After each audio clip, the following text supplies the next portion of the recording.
Muito bom dia, queridos irmãos e irmãs. Mais uma vez, sejam todos bem-vindos a este momento em que a Igreja Batista da Liberdade, aqui em São Paulo, está cultuando o nosso Senhor. E é interessante como estamos em diferentes lugares. Há um grupo no santuário da igreja, dentro deste momento de retomada presencial e, ao mesmo tempo, escalonada, parcial dos nossos cultos no santuário, por hora, domingo.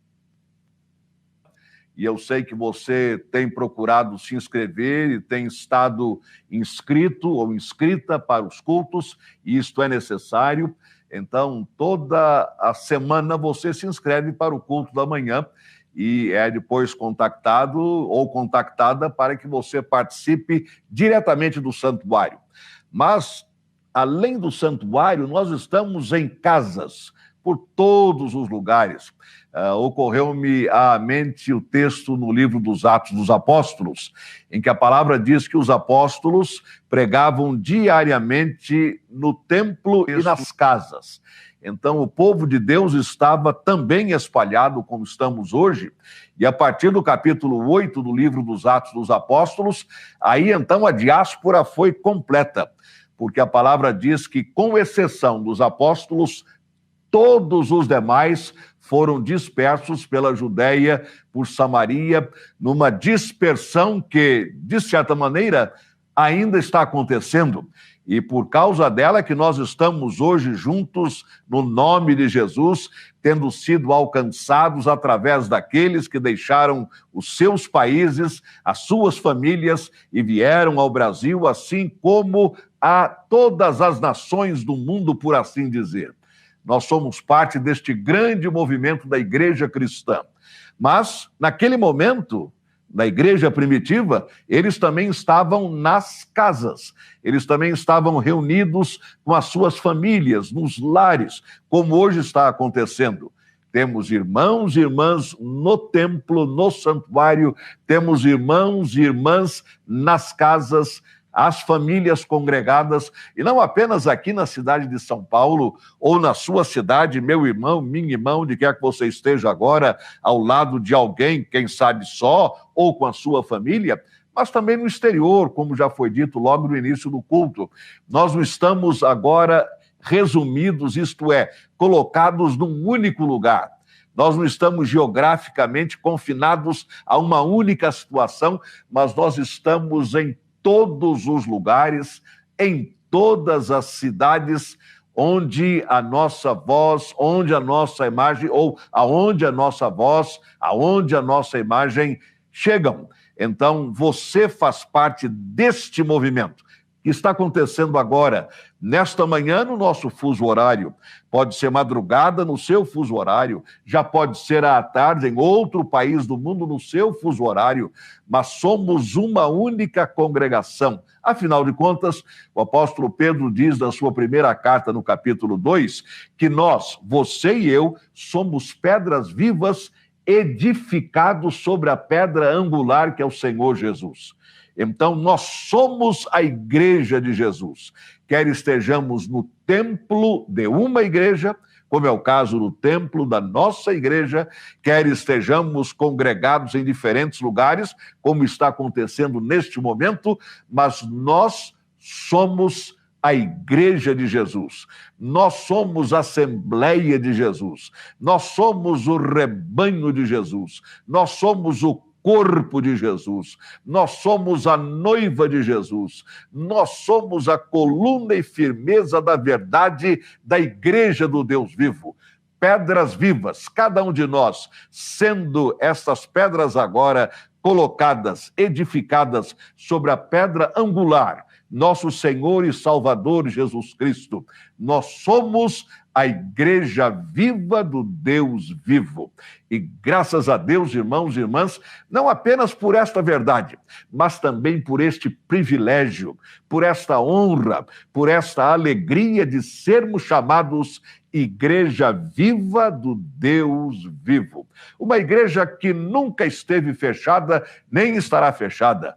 E não me refiro apenas à nossa Igreja Batista da Liberdade, mas às igrejas do mundo todo que perfazem a Igreja de Cristo. A Igreja de Cristo sempre esteve aberta, ela está aberta hoje e sempre estará aberta. Afinal de contas, o Salmo 24 nos diz que do Senhor é a terra e tudo aquilo que existe na terra, o mundo e aqueles que habitam no mundo. Então, todas as coisas pertencem a Deus, porque Ele é o Criador, Ele é o sustentador, Ele é o Redentor de todas as coisas. Nós estamos nas mãos de Deus.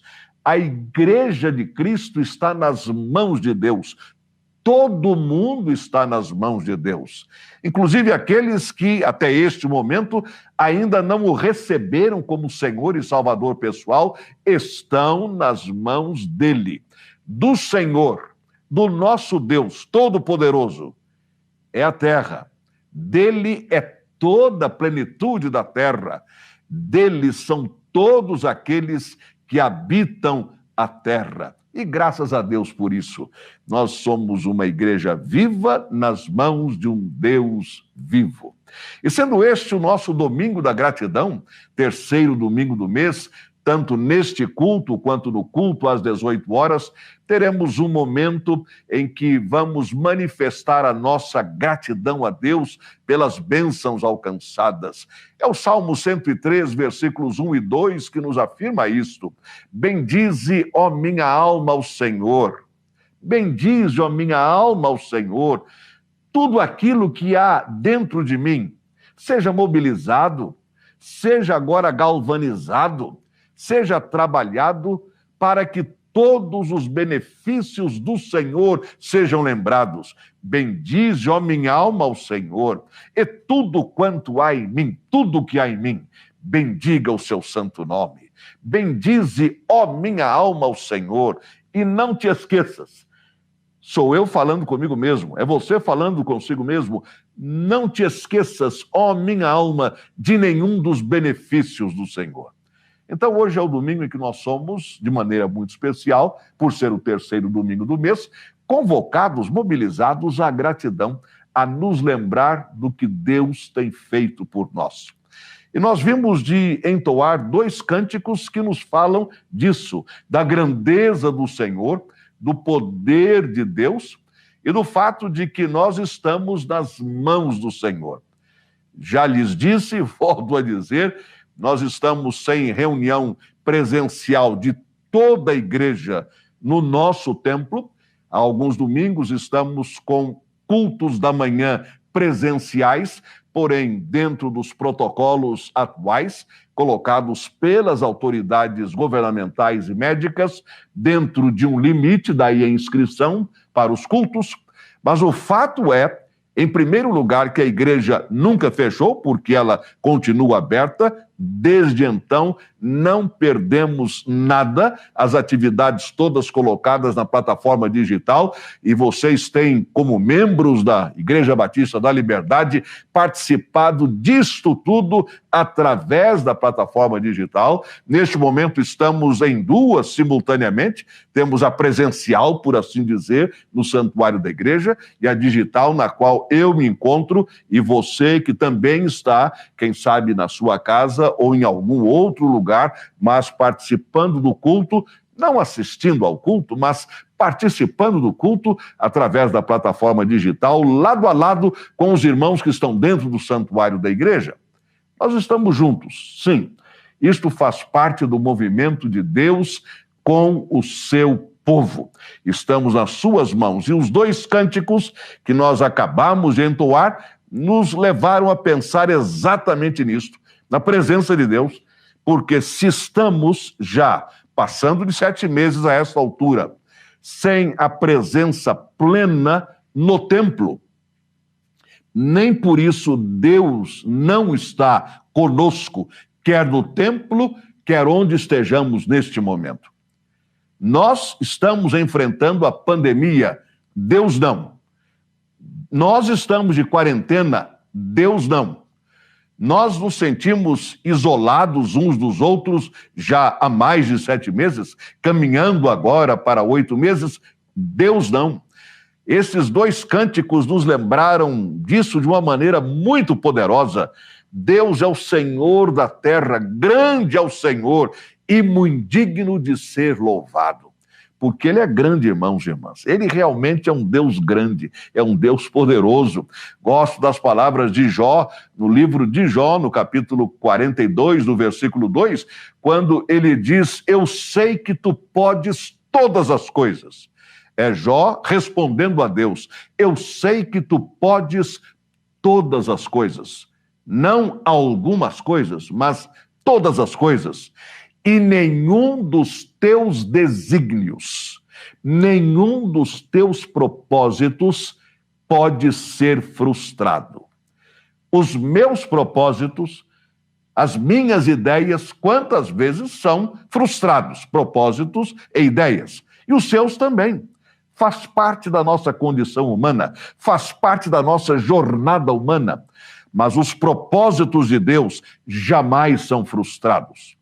Então, pastor, quer dizer que a pandemia não frustrou os planos de Deus? Claro que não. A palavra diz que nada em Deus pode ser frustrado. Deus já sabia dessa pandemia antes da fundação do mundo. Já pensaram nisso? Antes que o mundo viesse a existir. Vamos colocar de uma outra maneira. Como muitas vezes as pessoas me perguntam: pastor, o que é que veio antes de Gênesis 1:1? Eu realmente não sei. E eu já digo logo: olha, eu não sei. Nós podemos especular, nós podemos conversar. O que Gênesis 1:1 diz é que no princípio criou Deus os céus e a terra. Pois esta pandemia já era do conhecimento de Deus antes de Gênesis 1:1. Antes do início de todas as coisas, porque Deus conhece todas as coisas. Então eu lhe digo com certeza, à luz da palavra do Senhor, que esta pandemia me frustrou e tem me frustrado. Ela frustrou você e tem frustrado você. Ela tem frustrado os nossos planos, as nossas ideias, os nossos propósitos, as nossas atividades, mas ela jamais frustrou o Deus Todo-Poderoso. De forma alguma. Eu fui pego de surpresa, você foi pego de surpresa, ele jamais. Ele jamais. Deus nunca esteve, não está, nem vai estar isolado ou de quarentena. Por causa disso, você e eu podemos com toda a confiança descansar no Senhor. Colocar a nossa vida nas mãos do Senhor. Exatamente nesse sentido que eu gostaria que você abrisse agora a sua Bíblia, como eu estou com a minha Bíblia aberta, no livro do Êxodo.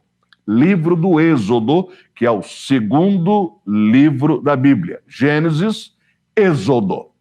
E nós vamos juntos ao capítulo número 13, versículos 17 a 22. Êxodo, capítulo 13, versículos 17 a 22. Você pode abrir a sua Bíblia ou, se preferir, aqui está, no aplicativo da nossa igreja, a Bíblia inteirinha, toda ela. Se você entrar no aplicativo, você vai encontrar a Bíblia, não apenas a Bíblia inteira, na Nova Versão Internacional, você vai encontrar tópicos bíblicos para estudo pessoal. A variedade e a riqueza de recursos bíblicos do nosso aplicativo, isto é extraordinário. Se você ainda não baixou, baixe o aplicativo. Leia a Bíblia no aplicativo, se preferir. Estude a Bíblia com os tópicos. Eles estão aqui colocados em ordem alfabética. A, amor, adoração. Depois você vai para o B, C, D, todas as letras. E embaixo de cada letra, tópicos que você poderá procurar na própria Bíblia, também aqui indicadas as referências bíblicas. Então você pode ler o texto agora comigo, através da sua Bíblia, ou através do aplicativo ou do seu tablet, mas procure agora Êxodo no capítulo 13, versículos 17 a 22. Vamos ler a palavra?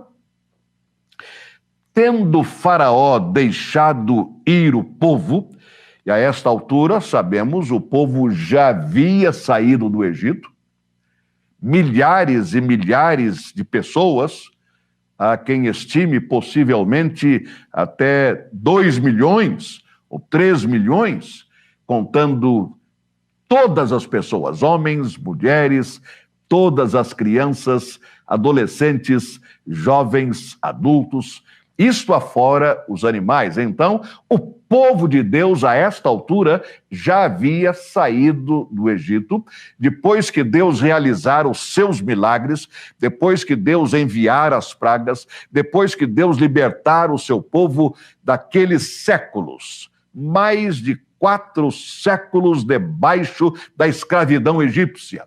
Então, tendo Faraó deixado ir o povo, pois esta foi a palavra que Moisés e Arão levaram ao Faraó, deixa meu povo ir. Levaram esta palavra em nome do grande Eu Sou. Deixa meu povo ir. O meu povo não tinha a ver com Moisés ou com Arão, não. Era o povo de Deus, através dos seus servos. Deus é que estava dizendo a Faraó, deixa meu povo ir. Deus não levou o seu povo pelo caminho da terra dos filisteus, posto que mais perto, pois disse, para que, porventura, o povo não se arrependa, vendo a guerra e torne ao Egito. Porém, Deus fez o povo rodear pelo caminho do deserto, perto do Mar Vermelho, e arregimentados, subiram os filhos de Israel do Egito. Também levou Moisés consigo os ossos de José, pois havia este feito os filhos de Israel jurarem solenemente, dizendo, certamente Deus vos visitará, daqui, pois, levai convosco os meus ossos. E isto aconteceu nesta ocasião, neste momento da história. O desejo, o juramento que José exigiu de sua família estava sendo cumprido. Tendo, pois, partido de Sucote, acamparam-se em Etã, à entrada do deserto. O Senhor ia adiante deles durante o dia, numa coluna de nuvem para os guiar pelo caminho.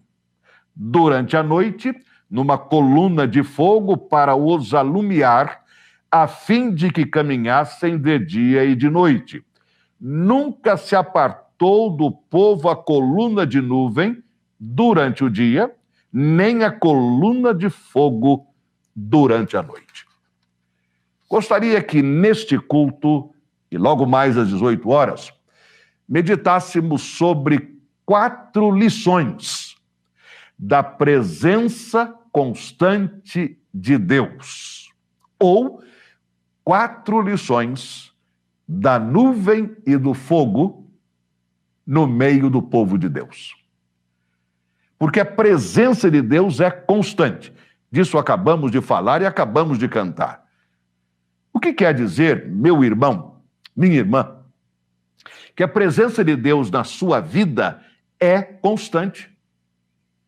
Neste exato momento em que nós estamos cultuando a Deus, independentemente da minha condição, seja ela física, emocional, material, espiritual, familiar, Deus, com a sua presença, está comigo.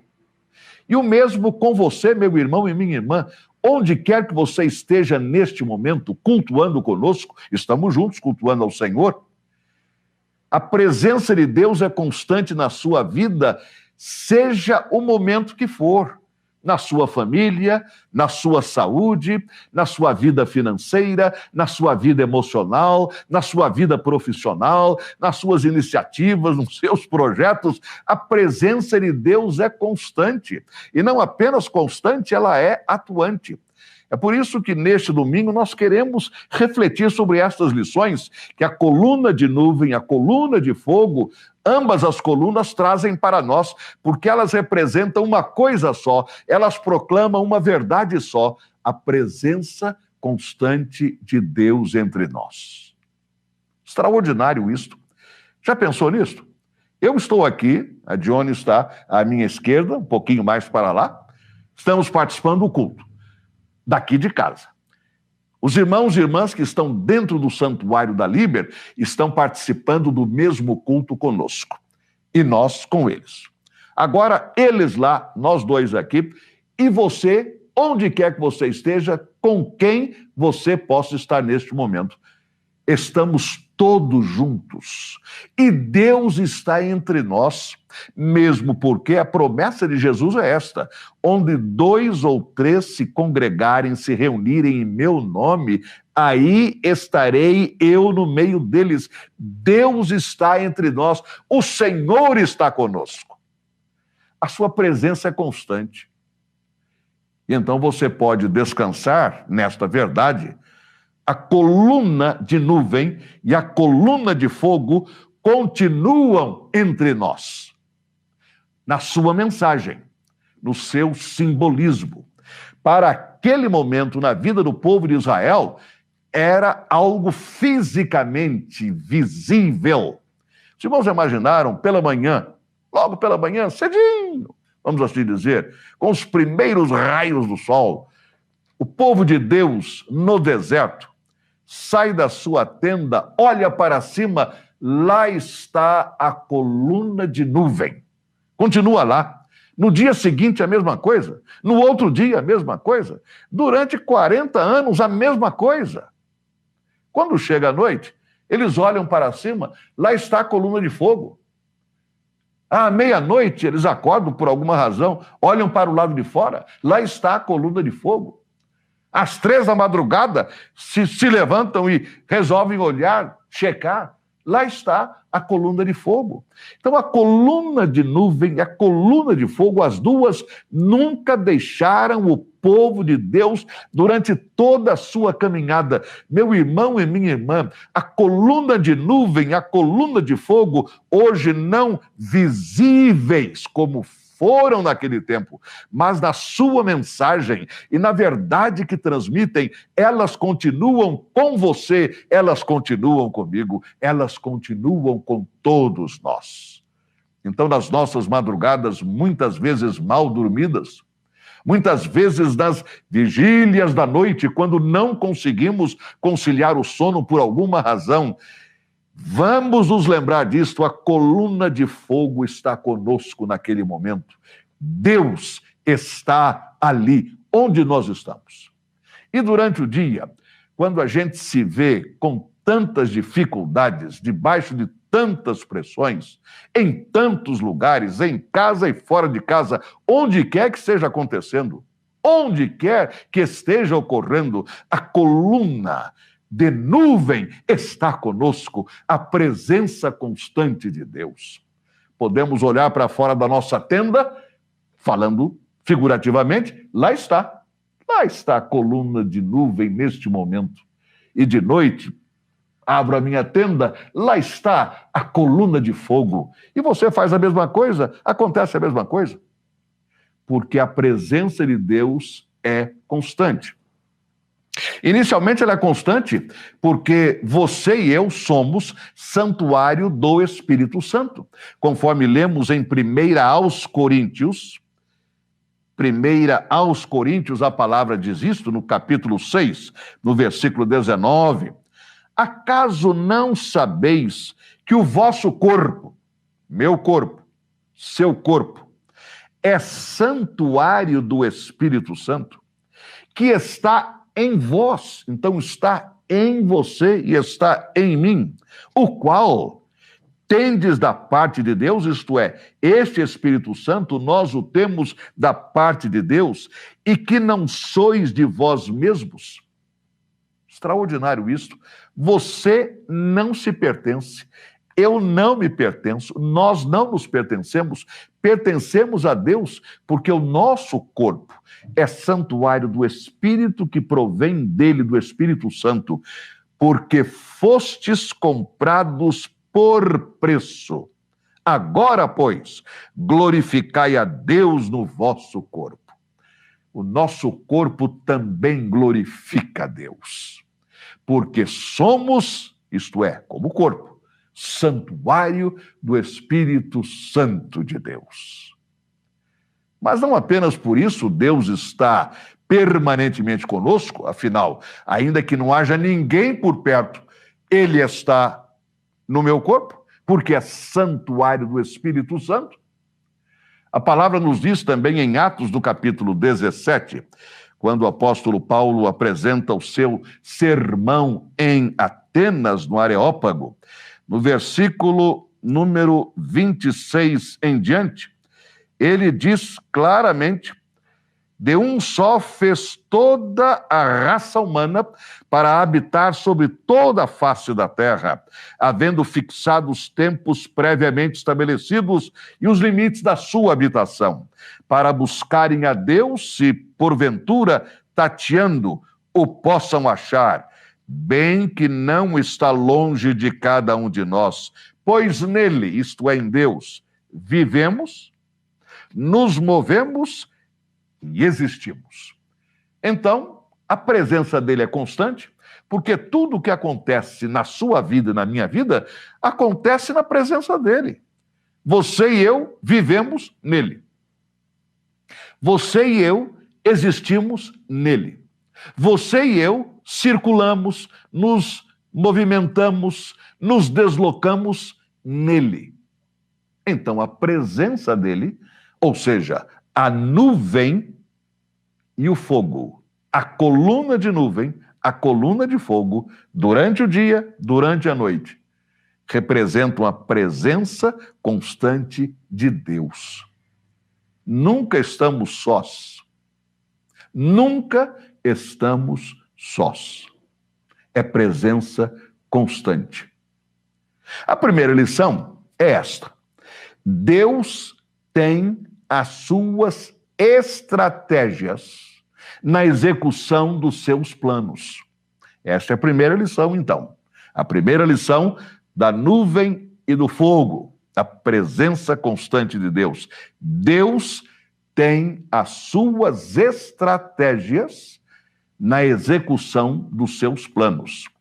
Os versículos que lemos nos dão conta disto, exatamente desta lição e desta verdade. Notem bem no versículo 17: tendo Faraó deixado ir o povo, Deus não levou o povo pelo caminho da terra dos filisteus, posto que mais perto. Então havia um caminho muito mais perto. Não havia necessidade de 40 anos de caminhada. A palavra está dizendo: Deus não levou o povo pela terra dos filisteus, embora fosse mais perto. Pois Deus mesmo disse: para que, porventura, o povo não se arrependa vendo a guerra e torne ao Egito. Porém, Deus fez o povo rodear pelo caminho do deserto, perto do Mar Vermelho. E arregimentados subiram os filhos de Israel do Egito. Deus tem as suas estratégias. É a primeira lição. Deus tinha uma estratégia aqui. Ele tinha diante de si, como Deus, várias opções de caminhada para o povo. Uma delas, como diz o texto, bem mais perto. O texto diz: posto que, conquanto mais perto. Mas Deus, conhecendo o povo como conhecia, pensou, e ele mesmo declara aqui: se eu levar o povo pela terra dos filisteus, o povo vai ver guerra, vai enfrentar dificuldades tamanhas que a primeira reação será voltar para o Egito. O povo vai preferir a escravidão à liberdade quando se depuser ou se opuser ou enfrentar toda a dificuldade que a terra dos filisteus vai apresentar. então não vou levar o povo por lá. Foi uma estratégia. Eu vou levar o povo pelo deserto, rodeando o Mar Vermelho, e quem já fez essa travessia de ônibus, por exemplo, como inúmeros grupos têm feito ao longo dos anos, muitos dos quais vocês que estão aqui me vendo, me ouvindo neste momento, sabem disso. Você vai andando, vai caminhando, ou melhor, de ônibus, não a pé, é claro, mas você vai circulando e vai se deslocando e vai viajando. O Mar Vermelho aqui, e você continua até você iniciar pelo sul de Israel a subida para dentro de Israel. Deus diz isto: eu vou levar o povo aqui rodeando o deserto, o Mar Vermelho, porque pelo outro caminho mais curto, o povo não vai resistir à pressão das guerras e vai querer voltar. Deus tem estratégias. E mais, Deus necessariamente não revela as suas estratégias para nós, e nem a nós. Nem está dizendo como vai nos conduzir, e nem está dando explicação para nós. Mas que ele tem as suas estratégias, tem. Aqui está bem claro, no texto que lemos. Não vou levá-los por aqui, que é mais curto o caminho, porque eles vão voltar. O caminho será mais longo. E quando lemos os demais livros do Pentateuco, depois Josué, nós vemos como Deus foi conduzindo o povo de acordo com os seus planos e desígnios, de tal maneira que aquela caminhada acabou levando 40 anos. Mas você vai ao Novo Testamento e vê da mesma forma as estratégias de Deus. Por exemplo, quando você lê Atos no capítulo 8, você vê um homem chamado Felipe, cheio de unção, cheio de autoridade, cheio do Espírito Santo, realizando uma obra monumental do ponto de vista humano. Como alguém disse em certa ocasião, se fosse eu o diretor ou reitor de uma universidade, eu daria um título para Felipe. Eu o chamaria, colocaria uma beca de doutor nele, daria um título para ele, digamos, doutor em divindade. Um título honorífico, porque ele foi um verdadeiro monstro, entre aspas, isto é, foi alguém monumental no evangelho em Samaria. E Deus, no meio de todo aquele avivamento espiritual, pinça Felipe, tira-o de Samaria e o coloca sozinho no deserto. Onde passou, pouco tempo depois, o ministro da Fazenda, vamos assim denominá-lo, o encarregado dos tesouros da rainha Candace da Etiópia. O que é que Deus tinha em mente? Tirar Felipe do meio da multidão, onde os milagres aconteciam por instrumentalidade dele, e deixá-lo lá sozinho no deserto, mofando, como se diz? Não. Deus tinha em mente todo o continente africano. Deus estava vendo muito longe. Naquele deslocamento, Deus estava demonstrando uma estratégia extraordinária. Mas Felipe não sabia, aquele ministro da Fazenda não sabia, eu não sabia, você não sabia, estamos sabendo hoje porque temos o recuo do tempo e da história. Mas não naqueles dias. Mas Deus já estava vendo muito à frente. Há situações na sua vida e na minha vida nas quais os deslocamentos de Deus são altamente estratégicos, mas apenas Ele conhece a estratégia. Somente Ele. A nuvem, o fogo, as duas colunas, aquela de dia, este à noite, faziam parte da estratégia de Deus. Simplesmente isso, que Ele não revelou. O povo indo pelo Mar Vermelho, pelo deserto, e não pelo caminho mais curto da terra dos filisteus, era estratégia. Meu irmão, minha irmã, e eu também, vamos estar sempre convictos de uma grande verdade. A presença de Deus conosco e em nós também faz parte da estratégia de Deus para a sua vida e para a minha vida. Há situações que você e eu não entendemos em nossas vidas, há momentos que você e eu também não conseguimos decifrar em nossas vidas, mas estejamos certos de uma coisa: a estratégia de Deus para a sua vida está sendo executada. A estratégia de Deus para a minha vida está sendo executada. Pode ser que um dia, no futuro, você olhe para trás e diga: agora sim dá para entender. Como eu, olhando para a minha vida, para o passado, posso entender hoje, com clareza, pelo menos do que eu entendo, a estratégia de Deus. Mas na hora, a época, eu achei a coisa mais absurda deste mundo. Não apenas absurda, sem sentido algum, sem noção alguma. É a estratégia de Deus. O texto aqui é muito claro nesta lição. Deus tem estratégias na execução dos seus planos para a sua vida, para a minha vida, para a nossa igreja, para a sua igreja, se você não fizer parte da Igreja Batista da Liberdade.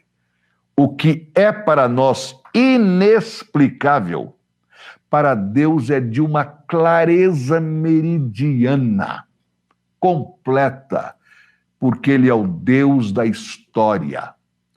Ele é o Deus dos desdobramentos da história. E a história está transcorrendo de acordo com os desígnios de Deus. Voltemos agora a Jó 42:2. Desígnios que não podem ser frustrados. Vamos ficar com esta lição por hora. Logo mais à noite, vamos continuar. Mas fiquemos aqui. A nossa verdade de hoje é esta: na coluna de nuvem, durante o dia, na coluna de fogo à noite, a presença constante de Deus, para você e para mim. Primeira lição: Deus tem estratégias na execução dos seus propósitos. Vamos orar? Senhor, muito obrigado por aquilo que tens feito por nós. Ainda que não possamos compreender quantas vezes, Senhor, a gente se sente ainda mais perdido, não apenas porque a situação é complicada, mas porque a gente está orando e aparentemente aquilo que está acontecendo não tem nada a ver com a nossa oração, mas certamente, como diz o texto aqui, tem a ver com a tua estratégia para a nossa vida. Tu continuas operando, tu continuas atuando, tu continuas ministrando, tu continuas liderando. Senhor, muito obrigado por tuas estratégias, mesmo quando nós não as compreendemos. Senhor, pedimos-te perdão pelas muitas vezes em que nós, na nossa ignorância, nos rebelamos contra ti, nos revoltamos contra ti. É a nossa natureza humana, Senhor. É a nossa limitação humana, Senhor. É a nossa finitude humana diante do infinito que tu és. Por isso pedimos, Senhor, que tu nos perdoes e que tu, com a tua misericórdia, nos recoloques nos teus caminhos para nós seguirmos os teus propósitos. No nome de Jesus, nós te agradecemos a coluna de nuvem e a coluna de fogo, a tua presença constante entre nós. Amém.